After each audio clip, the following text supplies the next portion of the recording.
Hello, you wild and crazy pupils. It's the Math Professor once again, and today we are going to be looking at one of the most transformative and controversial eras in American history, Reconstruction. Now, this period of our history still brings up a lot of emotional investment, in no small part due to it following our bloodiest war.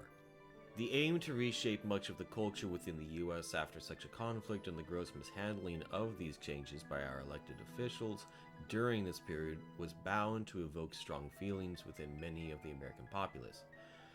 Because a Congress not known for childish bickering, inventive ways of procrastination, and farcical grandstanding would be asking for a bit much, wouldn't it? But before I dive into that wonderful rant, let's get back on track. To understand Reconstruction, we need a bit of context about what preceded it, the American Civil War.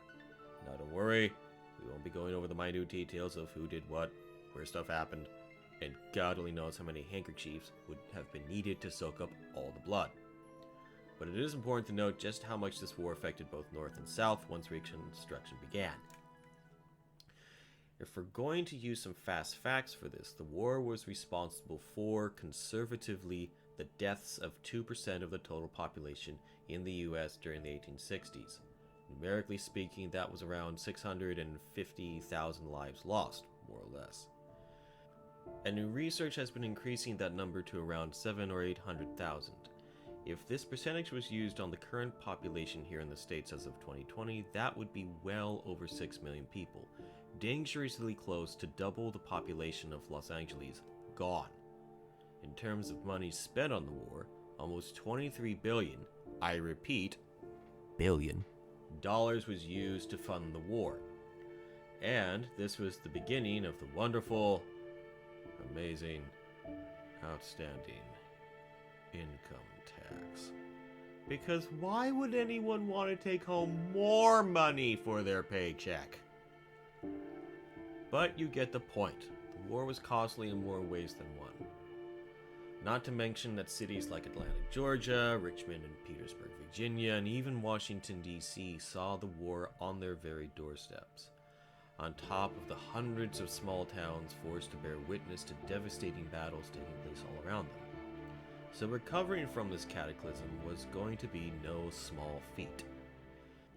Now, the first president who began working on reconstructing the country after the war was Abraham Lincoln. His view of post-war America was a harsh war, easy peace, or let the war itself be a punishment and let the rebuilding be free of reprisals and other acts of violence. Unfortunately, Lincoln was shot shortly into the peacetime era by John Wilkes Booth. So whatever might have been Lincoln's policy was lost when he was murdered. This left us with his vice president, Andrew Johnson. Now, most Americans do not know much about little Andy. Though in all honesty, he was far from exemplary in regards to managing affairs of the state. But who was Andrew Johnson, and how did he get to this point of managing, or mismanaging really, the crucial first years of American Reconstruction? Well, Andy's story starts off like everyone else, with a birth his mother probably reminded him of, with a wide menagerie of unsavory details when it came time for presents and maybe a dinner to a fancy restaurant. Born in 1809 on Fayetteville Street, in his family home in the city of Raleigh, North Carolina, his father was a custodian and his mother the cook for a Queso's Inn located in front of the family residence. When his father died, his mother apprenticed young Andy and his brother to a tailor to make ends meet. This relationship was so bound by mutual respect between master and apprentices that Andy was inspired to hightail it out of the city and eventually the state before his contract was up and had a bounty put on his head. Technically, because his brother Will bailed out too, the bounty was for either of the brothers together or just Andy himself. Not sure if that's a flattering testament to his skills, but Andy fails to be a president I'm keen to learn more about. So Andy, his brother, and the rest of the family get the heck out of Dodge to Tennessee, where our boy opens a tailor shop, gets married, learns to read, and then enters politics. In that order. Now, when the Civil War was getting underway, Andy made it very well known that he did not agree with the idea of the South leaving the Union, which would not have been as bad if He had not been the governor of Tennessee prior to the war and was serving as a U.S. Senator when the state left. As you can see, he had a knack for shooting himself in the foot with an extraordinary degree of efficiency. Oh, Andy, you are incorrigible. With the war going on, once it came time for Lincoln to run for re-election, he picked our boy Andy to perform two tasks as vice president. Be a representative of the South in the White House during a post-war environment, and do nothing else. It should be noted no one thought Lincoln would be murdered on the onset of Reconstruction, especially since no president had ever been assassinated up to this point in our nation's history. And when he died, it threw much of the American government into a state of unrest, for a lack of a better term. Added to this, when Andy was elevated to the position of president, he did not have the luxury of picking his own cabinet. He inherited Lincoln's, and Lincoln's cabinet had, by the end of the president's life, come to greatly admire the man, something not continued with his successor. In fact, Andy and then Secretary of War Edwin Stanton pretty much hated each other. In today's society, this would have been a full-on Twitter war, maybe some unprofessional posts on Facebook or Instagram, or both. Could probably imagine a few hashtags, and who knows how many YouTube videos would come out of it before everything came to a head. But in any case, the Congress, thing chock full of Republicans, i.e. Johnson's party, put in a law prohibiting Andy from firing anyone from the cabinet without the approval of Congress. And since Stanton was very much in the cabinet, and Johnson, exercising some of that infinite wisdom of his, fired Stanton. This prompted the very first impeachment trial in the United States history. Sadly, this is arguably the one with the least amount of embarrassment tagged to its reputation. Of course, getting impeached is like getting hauled in front of a judge. It's just not something you want to enjoy at any stage of your life.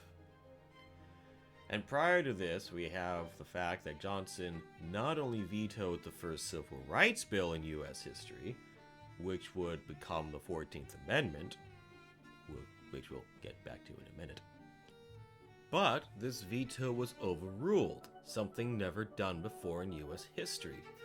This was done with a Republican House and Senate, a party which Johnson was not only in, but as president, he was the head of the party. Not exactly a ringing endorsement of confidence when your own party is overriding your vetoes and trying to kick you out of office. But there's another facet of Johnson we need to look at. One which just makes me wish I didn't start this bloody script. Johnson was, for all intents and purposes, an avid racist. Now, it can be argued that those who exhibited racism in 19th century America did so because they were taught it was acceptable behavior, and by that extension, if they were raised otherwise, would have found the perspective of one race being naturally superior than the other as repugnant. And he doesn't fall into this category. Not by a country mile, or an astronomical unit, or any major form of measurement. First off, he vetoed the law that would have granted citizenship to all of the newly emancipated African Americans throughout the United States. I repeat, he was going to deny an entire section of our population citizenship because of their skin color. Second, this man was an unrepentant slave owner, and while I could just leave it at that, I think a more in-depth look into this man's viewpoint is needed. For this, I'd like to use a quote from Hans L. Trefusis' biography of the president, where he wrote, and I quote, "As was customary for well-to-do people in antebellum Tennessee, Johnson also acquired a few slaves. Well-situated citizens had house servants, and the state senator was no exception. The first slave he bought was a young girl named Dolly. According to her son, she was being sold at an auction and was looking in a crowd of prospective buyers to find a good master. Liking Johnson's look, she went up to him and asked him to buy her.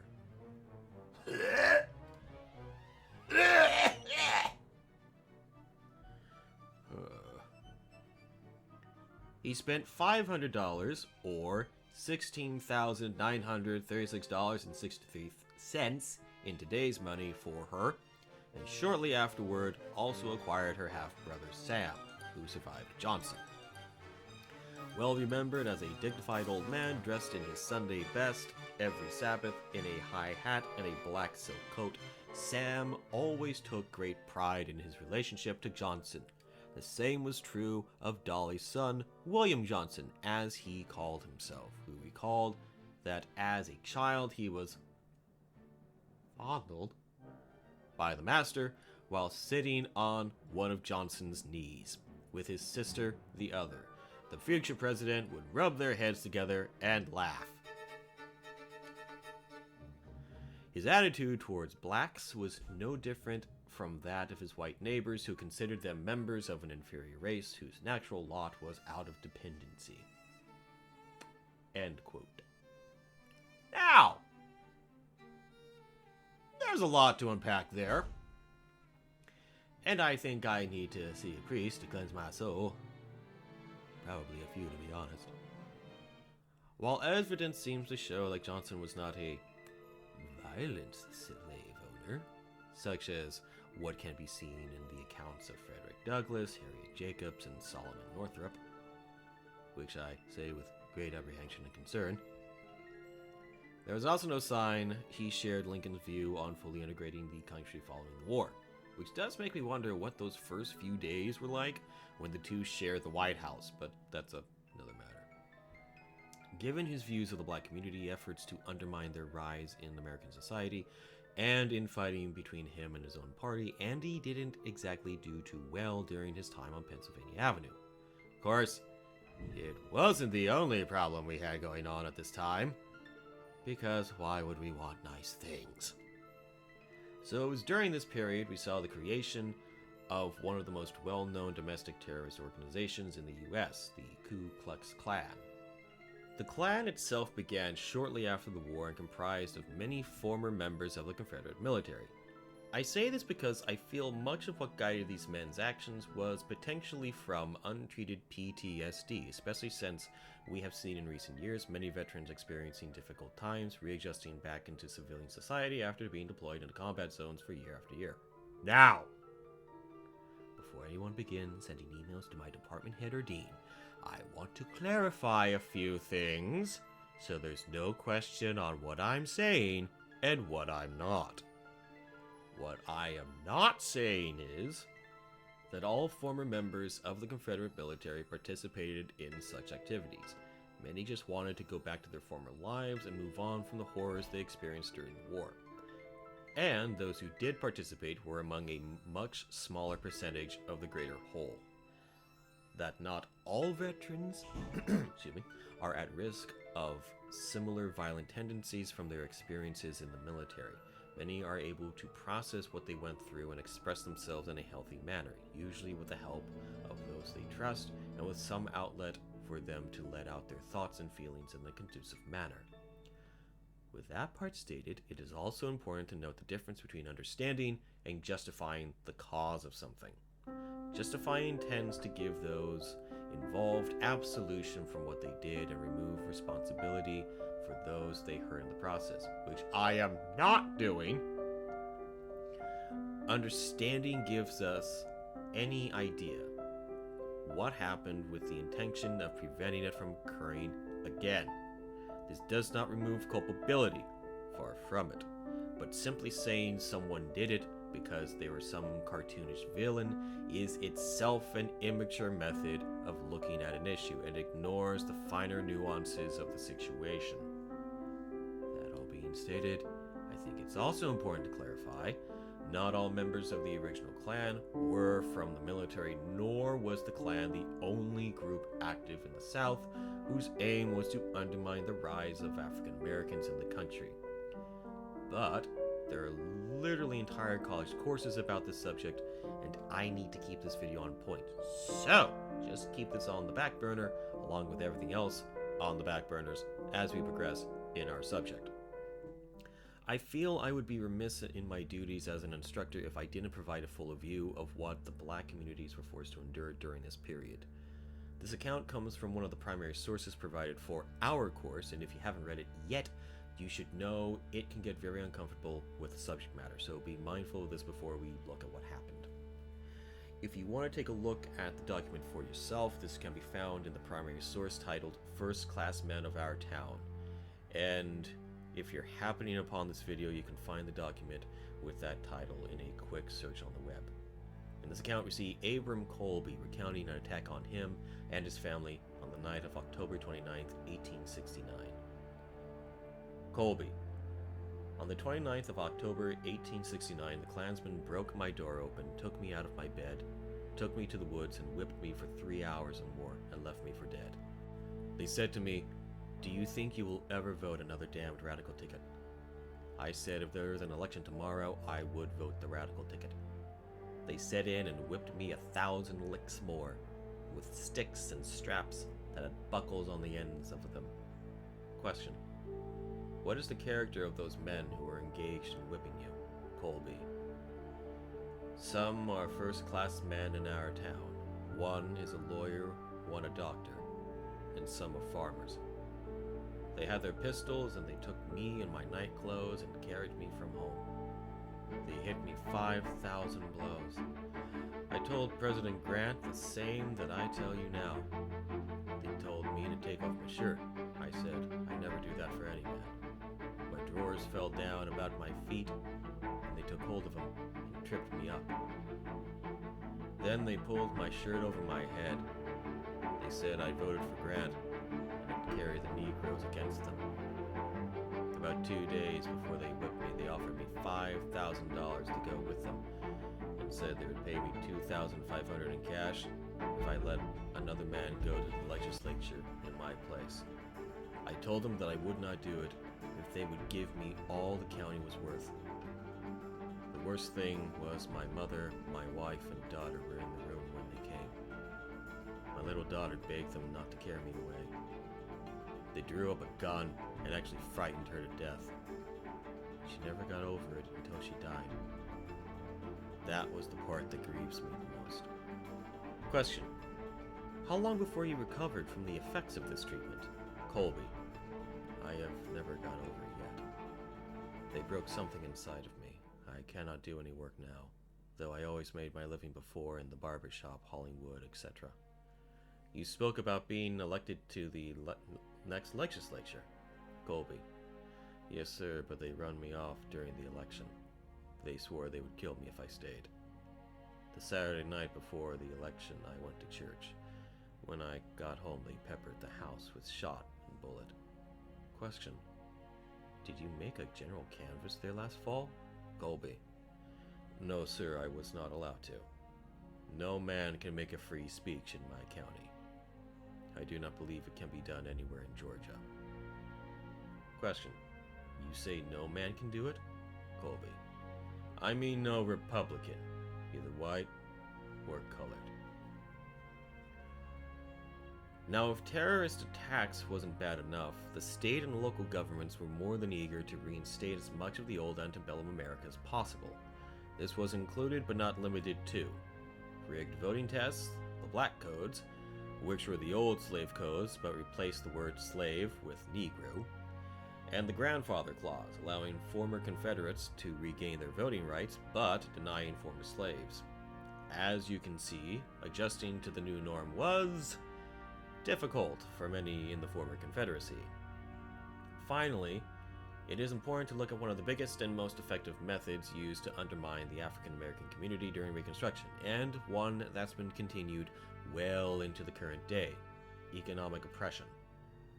Starting with the promise and lack of fulfilling said promise of 40 acres and a mule, which was made during the war, many within the black community felt then and still feel now that the American government and greater social construct strictly limits the potential of economic growth within these communities. And with violent oppression against well-to-do black communities, and later on with the rising cost of a college education, as well as most financially lucrative jobs requiring a college education simply to be considered, it certainly becomes evident that there is a gross discrepancy between how much white households make and compared to black households. And then you see the reports the IRS come up with, and all doubt and deniability is just blown out the window. The big reason why this is important is, in the end, it doesn't matter what you say, do, post, sing, print, scream, or whatever. It comes down to money. Money has been, and unless there is a major shakeup of world societies, money will be the end decider in who gets access to what. Granted, there have been some major advancements in moving to achieve a greater balance within this realm, but there is still a long road ahead in order for us to achieve a true equilibrium. With that established, it is important to note not everything out of the Reconstruction era was a step back for African Americans. There were important developments made during this period which become vital in undoing much of the initial damage, which brings us to the Reconstruction Amendments. These were the first group of amendments to come out of the original 10, and the first since the 10 to expand the rights of citizenship and specifically designated who were to benefit from this expansion. But chances are you're not familiar with these amendments, so we'll take a look at each one and see what they do. Starting with the 13th, which forbids slavery or involuntary servitude in the country, save for those convicted of a crime. This took the Emancipation Proclamation, extended it throughout the country, and, more importantly, made it permanent. An important side note, while the Emancipation Proclamation is seen as an important step in abolishing slavery in the United States, it was only good in states under Confederate control and while there was a war going on, so a more long-lasting alternative was needed, hence the amendment. Of course, there has been some controversy over the 13th Amendment in recent years, specifically on the part regarding forced servitude for prisoners, a point brought up by Kanye West, or Ye, as he's preferring to be called these days, who first stated the amendment should be abolished and then later said it should be amended, especially when people kind of reminded him what the main point of the amendment was. Though for a man who claims to be the greatest artist of all time, you'd think expressing himself on this matter would be a simple task. But that's just me thinking out loud. Anywho's, moving on. The 14th Amendment looks at expanding how people become a citizen in this country. Specifically, it states that if you were born on sovereign American soil, then you're an American citizen. This concept has become a bit controversial regarding immigration, but that's a whole other matter, and I'm already concerned for my safety from this video to dive into that one. Now, if you look at the amendment itself, you'll notice this is easily the longest amendment out of everyone that's been enacted in our nation's history. This was to ensure that as many loopholes were taken care of, so no one could deny citizenship to another. And while the right of citizenship become problematic, citizenship itself was left untouched. Finally, we have the 15th Amendment, which established that the right to vote would not be prohibited by one's skin color. Sadly, this was worked around to prevent African Americans from participating in the voting process until well into the 20th century. However, this does not mean African Americans did not jump at the opportunity to improve their quality of life and become a part of the American experiment. Hiram Revels, Blanche K. Bruce, PBS Pinchback are among a few of those who leapt at the chance to become involved in American politics. Pinchback particularly was the first African American voted into the governorship of a state when he became the governor of Louisiana. We also see a proliferation of newspapers aiming to give a voice to the African American community and provide an insight other papers lacked when it came to issues important outside of the white community in the States. This includes periodicals like the Free Press, the Journal of Industry, the Louisian, and the Maryville Republican, just to name a few. While not all of these papers made it into the current news sphere, they gave communities a voice that could not be ignored anymore. Furthermore, With a taste of voicing out against injustices and inequities in American culture, many throughout the United States were not going to give this up simply because another group needed to feel power or authority just to make themselves feel pretty. Added to this, we see the beginning of many universities and schools aimed at giving an education to African American communities and offering a better chance to rise up and improve their quality of living. Now, there is one big caveat to the education angle, i.e., money, and we'll tackle that in greater detail when we hit the civil rights movement. Sadly, the biggest and most tragic legacy of Reconstruction is that of segregation. During the second half of the 19th century in the United States, there was a major push to separate white and non-white communities throughout the United States. This included seating for buses, restaurants, theaters, trains, later on planes, as well as separate water fountains, restrooms, and even doctor's offices. What made this worse was the Supreme Court in what was their second worst decision in its entire history, the Dred Scott case easily taking the top spot, ruled that this was fine if both sets of accommodations were of separate but equal quality, hence the wonderful term. Do I need to tell you people how that turned out? Thankfully, this was met with the creation of the National Alliance for the Advancement of Colored People, or the NAACP. This was one of the first major efforts since abolition to combat racial prejudice within the United States. And while it would take the efforts of the civil rights movement for segregation to finally be taken off the books, it is important to note not everyone accepted this without a fight. And if it wasn't for the work done by the NAACP and their allies in the decades between its inception and the mid-20th century, it would have been that much harder for those efforts to get off the ground.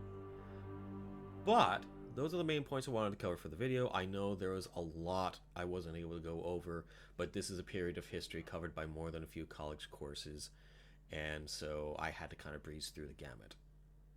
I hope you guys enjoyed the video, and until next time, be nice, be safe, and I'll see you all soon.